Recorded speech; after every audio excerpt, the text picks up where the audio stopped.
10 vuotta duuni, nyt tää homma lähtee käsistä. Etsiä sota oma UG ja mainstreamin välistä. Kepemo valmis avaukseen, laita mun kentälle koko elämäni haaveilu. Nyt todelliseksi tehdään se, riskejä jo otettava, joskus riskit ratkaisee. Kansa elää kuplas, mikä pitää päästä halkasee. Kapitalismi tätä kulttuuria rankasee. Se lähti orjen jutusta, mut päätyi päinvastaiseen. Siksi pidä huoleen, et mun kynä on terävä. Hynä ei oo elämä, vaikka se olis miten levällään. Mieli yli materia ja musa ei oo kulutustavaraa.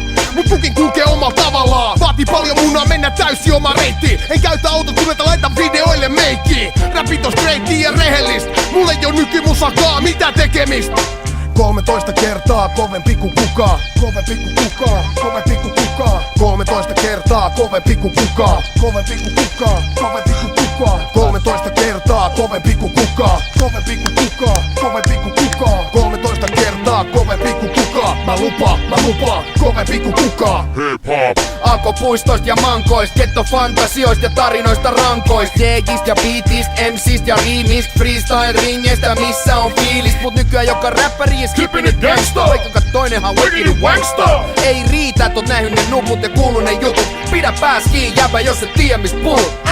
Tarvii luonnetta, kun tällä ei rupee räkiin. Mikä levylafka ei päätä mun boksereiden väriin. Tuntuu, et on valmiimpi kuin ikää. Ja vuosi sit on ylittänyt raja, ettei tästä tulis mitään. Siksi pidä huoleen, ainakin tänään ja huomenna siihen päivään asti kunnes kuolee. Homma pysyy raakana, koska musta on siihen. Jos joku kossus jotain kysyy, niin kerro niille, et mä oon 13 kertaa kovempi kuin kukaan. Kovempi kuin kukaan. Kovempi kuin kukaan. 13 kertaa kovempi kuin kukaan. Kovempi kuin kukaan. Kovempi kuin kukaan. 13 kertaa kovempi kuin